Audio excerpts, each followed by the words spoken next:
Eventually, everything that you want will get to you. The question is, how long is it going to take for you to chill out and just start expecting good things to come? Conversations about things that take a long time cause more things to take a long time. Conversations about the ease of thing cause more things to have the ease of. In other words, here you stand as a receiver from the universe, and the way you feel determines how it comes to you. So if you've got strong desire for well-being, and certainly deservability for well-being, and by well-being we mean physical well-being, we mean abundance, we mean clarity, we mean joy and love, and all of the things that a good life means to all of you. We mean all of that. So here you stand with all of those things wanted and all of those things flowing to you, and to one degree or another you are allowing it to happen the hard way or the easy way.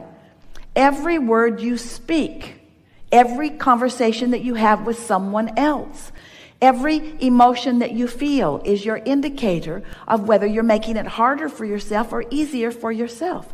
And we think that what happens to you is because you've been approaching your life through action, where it feels to you like if you're gonna get that table someplace, then you're gonna get hold of it and you're gonna move it, and it's gonna take a certain amount of strength to move it, and that's the way you think things are happening, through your focus and through your action. And we want you to understand that while that moves tables from place to place, that's not what makes this universe work. What makes this universe work are these rivers and streams of energy flowing. And when you get in the flow of these strong streams, then all kinds of things work to your benefit, and otherwise they do not.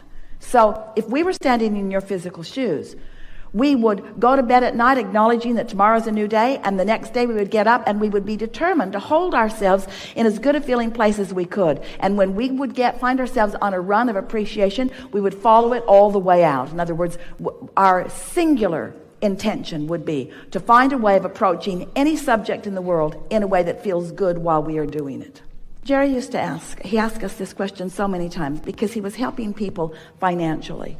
And first they'd lose the boat, and then they'd lose the car, and then they'd lose the other car, and then they'd lose the house, and they'd go all the way to the bottom, and then things would bounce back and turn around for them.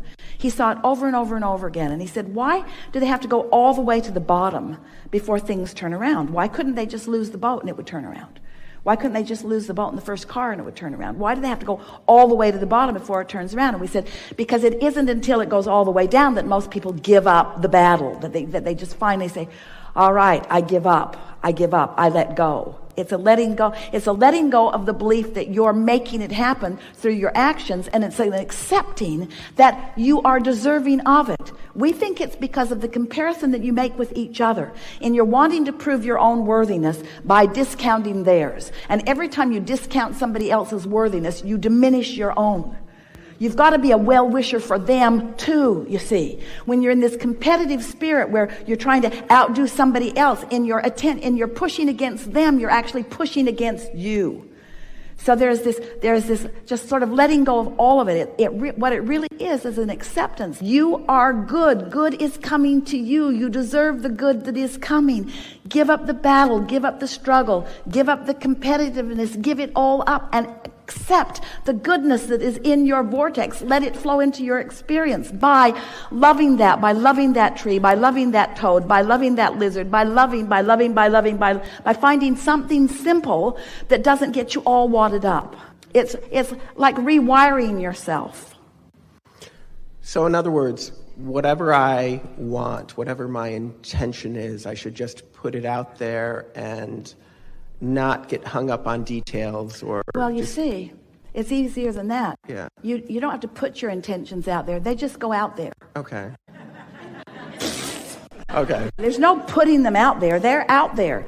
If you live in a house with not enough closets, more closet goes in your next house. In other words, it's just the way that it works. Your intentions... So the way to speed up a manifestation is to just get rid of all resistance. The way to speed up manifestation is to slow down resistance. So how do you cause something to stop increasing in your vibration? How do you stop it from increasing? You take your attention from it, because this is a universe based on inclusion. There's no exclusion. You can't say no. You go, you come, and you go. Because what you're actually saying, you that I want, come to me, and you that I don't want, go away. They both come. Because attention is attraction. So you have to cease the attention. So how do you stop thinking about something? By thinking about something else, or by going to sleep, or by meditating. You can quiet your mind when you meditate. If what you're thinking doesn't cause you to feel good, then you've got to find some way to break the evil cycle, so to speak.